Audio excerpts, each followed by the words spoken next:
Há sempre uma rota de fuga para que a gente não acesse a nossa verdadeira consciência sobre a nossa consciência. Quando a gente pega essa rota de fuga para a gente não ter acesso a si mesmo, essa estrada é uma estrada que não é desprazerosa, é uma estrada que faz aquela conexão hedonística com o nosso ser, que faz aquela conexão erotológica, dopaminérgica,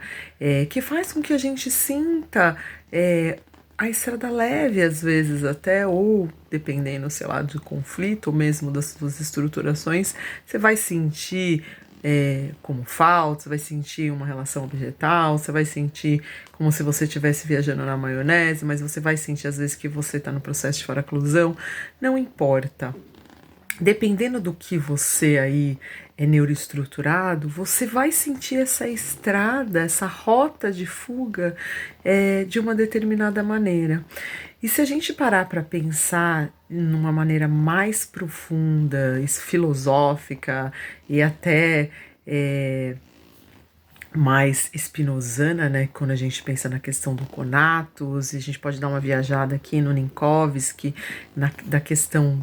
da formação da percepção do sujeito, a gente vai chegar a uma conclusão que a própria vida já é essa rota, né, de fuga para que a gente não tenha contato com o nosso verdadeiro eu, com as nossas profundidades reflexivas em relação àquilo que é o nosso propósito, aquilo que a gente nasceu para ser, ou aquilo que dá sentido ou gosto pelo fato da gente estar. Então, quando a gente eleva, né, na verdade, não é nem a gente leva, quando a gente eleva o nosso padrão aqui, a gente pode utilizar aquela questão transcendental, vibracional, quando a gente eleva o nosso padrão, vamos colocar assim, vibracional, quando a gente se eleva, quando a gente busca qual a nossa verdadeira essência, o que conecta a gente ao nosso propósito, o que conecta a gente com aquilo que dá sentido, que faz com que a gente tenha, na verdade, tesão, né? Praticamente é o tesão em fazer alguma coisa. Tudo está relacionado, às vezes, a essa rota, essa vontade que a gente tem de estar trilhando essa rota de fuga para não ter esse contato, mesmo quando a gente está em contato com aquilo que realmente a gente nasceu para ser. Há muitos subterfúgios,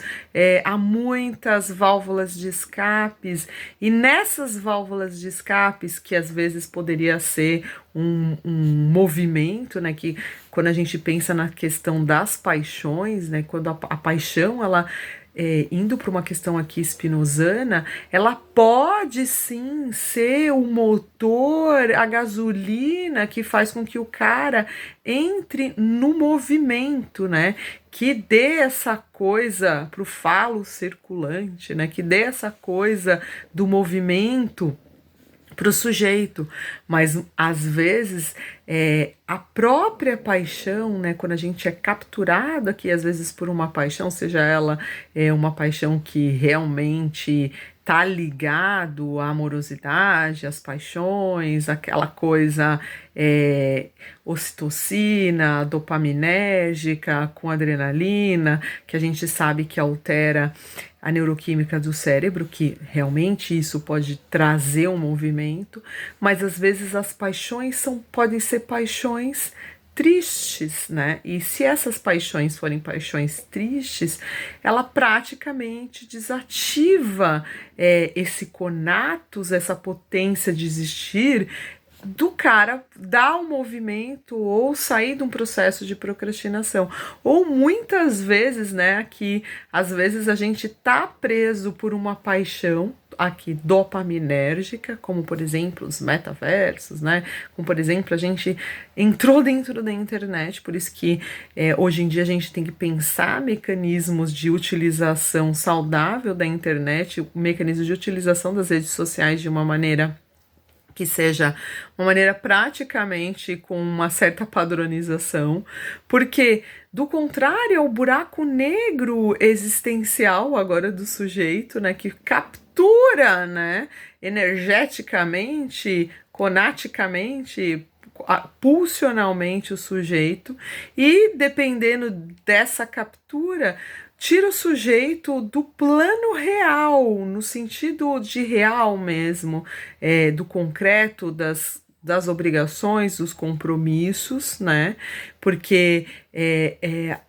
o retorno dopaminérgico, o retorno quase que fisiológico, que é dopaminérgico mesmo, fisiológico disso, faz com que o sujeito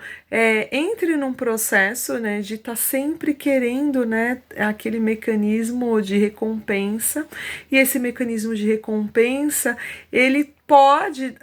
como um drogadicto, no momento inicial, trazer um boom de prazer, mas depois é aquela codependência adicta, né? Que você precisa estar ali, precisa estar fazendo aquilo, precisa estar se divertindo, precisa estar sempre buscando o princípio do prazer aqui freudiano, precisa estar sempre em contato com esse id, precisa estar sempre em contato com esse prazer para praticamente ou quase que, né, como uma obrigação de desautorizar, por exemplo, quando a gente pensa em id, a participação do ego, do superego, não no superego no sentido, porque o superego ele acaba sendo às vezes um vilão, mas o ego como princípio de realidade, ele acaba dando um sinal para esse sujeito de que ele precisa fazer algo, que ele não precisa só deixar tudo para a última hora, que esse deixar tudo para a última hora nada mais é do que ativar também mecanismos dopaminérgicos, noradrenérgicos, quase que como a obrigação sendo o chicotinho, né, que vai ressoar ali como uma dor e levantar esse sujeito adrenergicamente. Então, quando a gente pensa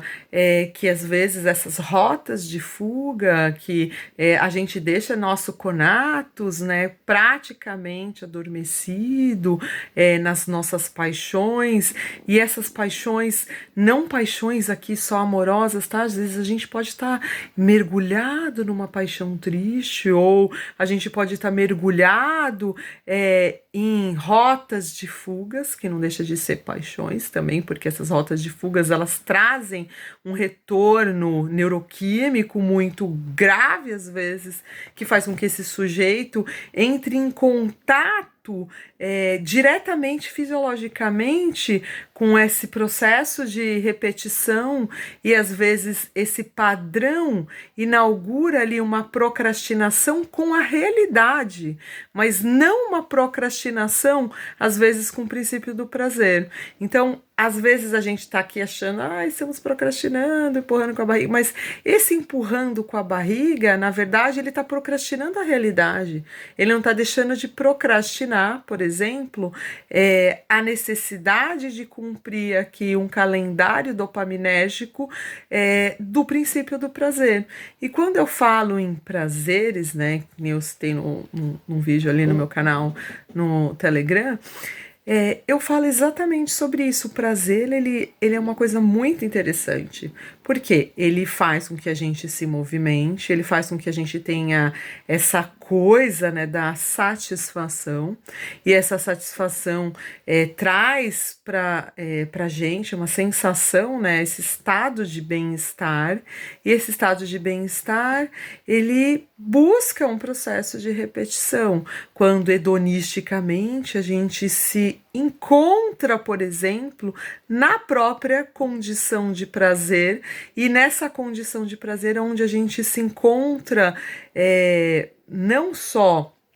filosoficamente com a questão mais profunda daquilo que a nossa consciência mas muitas vezes é onde a gente se encontra como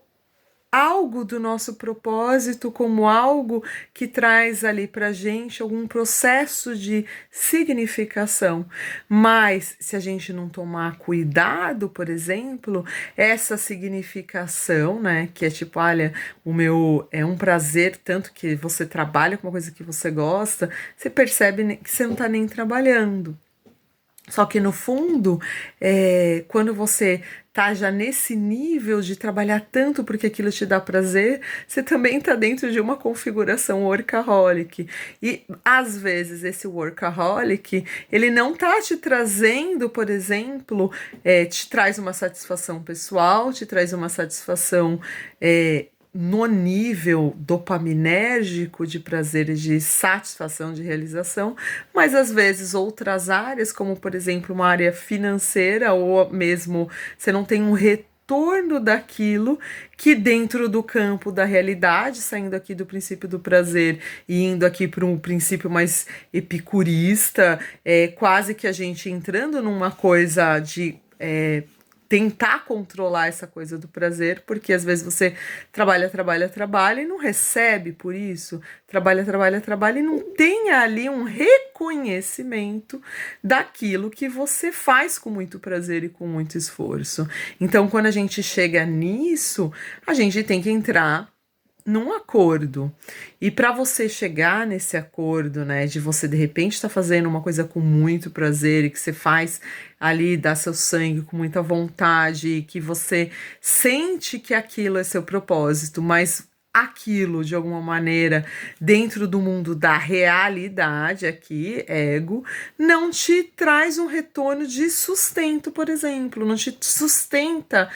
às vezes financeiramente naquilo. Então você tá ali no seu propósito, mas será que você também não está numa rota, mesmo que você está num propósito que está relacionado ao seu trabalho, às coisas que você faz, mas será que você também não está numa rota, por exemplo, de fuga de si mesmo no trabalho, né, como workaholic,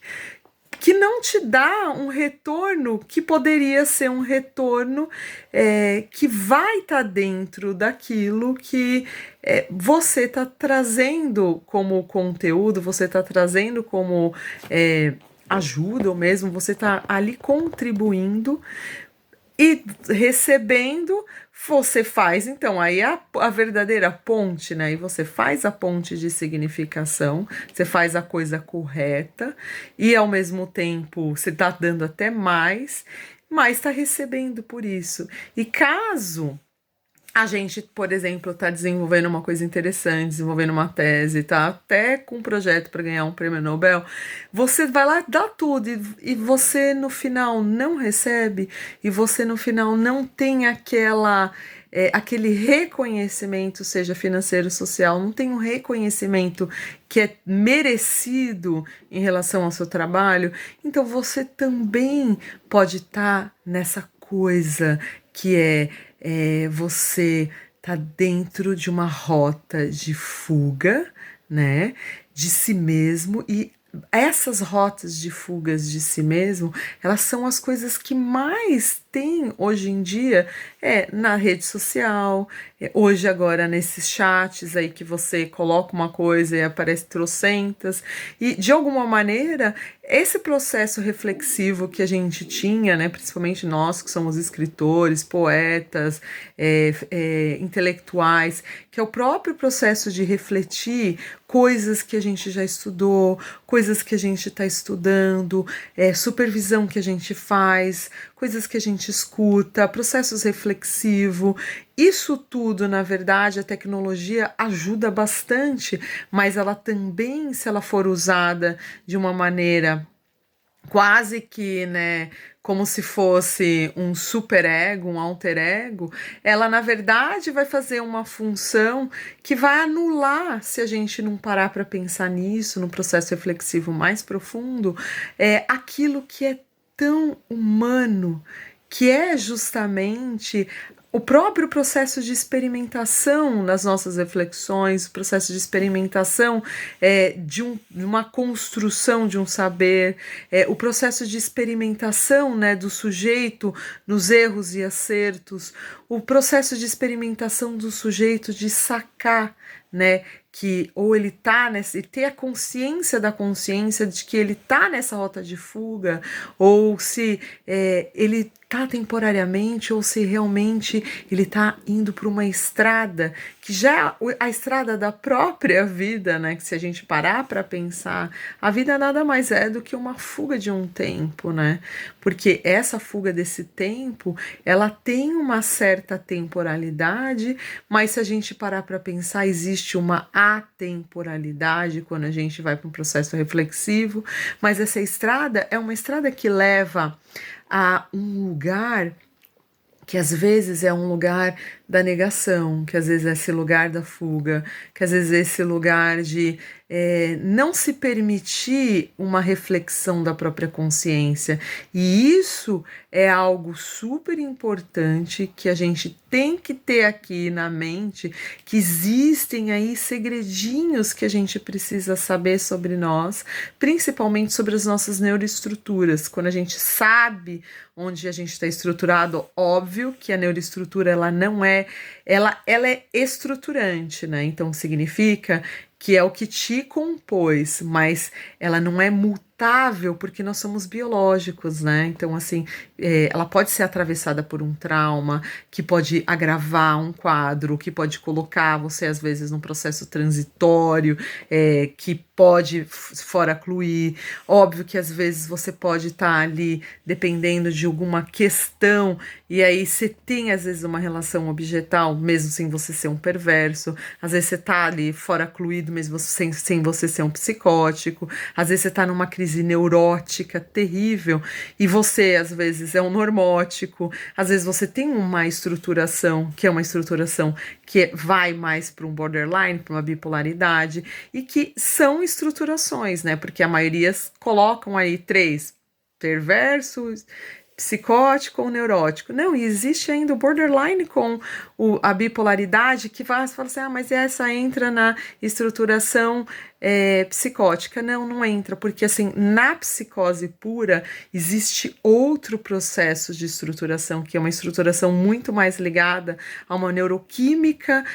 dopaminérgica. Então, quando a gente pensa nessas questões das estruturas, quando a gente pensa nessa questão das rotas de fuga, essas rotas de fuga, elas têm muito mais a ver com aquilo que te estrutura e aquilo que faz com que você busque, né, esses caminhos, essas válvulas de escape. Quando a gente entende como a gente funciona, o que a gente às vezes é atravessada, e quando a gente fala das questões dos traços, que é bem interessante, quando a gente pensa essa coisa mais reichiana, né, de quais são as coraças que me veste, mas quais são as coraças que te veste primeiro, né, naquilo que te estrutura, porque às vezes eu tenho uma couraça que me veste, só que eu tenho uma estrutura X, e aquela mesma capa que tá vestindo aquela pessoa que às vezes está no processo ali, quando a gente faz essa anamnese anatômico-corporal, é uma coisa superficial, né? Mas é uma coisa profunda quando você pensa a questão das neuroestruturas. Se eu tenho uma neuroestrutura neurótica, como a grande maioria, e eu sou atravessada por aqueles traços, sou atravessada por por aquela configuração, né? Vamos colocar assim, dessa coisa da própria anamnese anatômico-corporal, então eu vou ter um tipo de resposta, mas se eu tenho uma neuroestrutura, que é uma neuroestrutura que vai para uma perversão e tem aqui uns traços que acaba indo lá para coisa mesmo da psicopatia com a esquizoidia, eu vou ter uma outra resposta. Agora, se eu tenho aqui uma neuroestrutura que é uma neuroestrutura psicótica e tem ali essas vestes, né, dos traços, né, das couraças de caráter ali, vestida com uma outra com uma configuração, vou ter uma outra resposta. Então aqui, ou se eu tenho aqui uma estruturação por border ou para bipolaridade, tenho meus traços, eu vou ter uma outra resposta. Então aqui são questões muito interessantes para a gente poder pensar. Quando a gente está nessa rota de fuga de si mesmo, e a gente está aqui nessa reflexão spinozana, aqui Minkowski, junto com Reich, e a gente atravessado aqui pelo nosso primeiro saber, né, id, ego, superego, Freud, a gente tem uma outra resposta. Então, quando a gente tem esse conhecimento e sabe ouvir e sabe interpretar e mesmo fazer esse processo de análise anatômico-corporal, essa análise corporal e ao mesmo tempo tá vestido aqui tanto dessa coisa que nutriu Freud, que era a própria filosofia, e essas outras coisas aqui que da própria psiquiatria fenomenológica, a gente traz pro nosso entendimento, a gente traz para a compreensão e na tentativa de ajudar esse cara, às vezes sair dessa rota de fuga e pegar realmente o verdadeiro caminho, que é o caminho de descobrir aquilo que você realmente é, aquilo que você realmente nasceu para ser e aquilo que é o seu propósito, que te move, que te coloca numa paixão mais positiva e faz com que a sua vida tenha um significante, um significado primeiro para você mesmo. Bem, é o que eu tenho para vocês aí, gente. Se vocês gostaram, deixa aí seu like, se inscreva.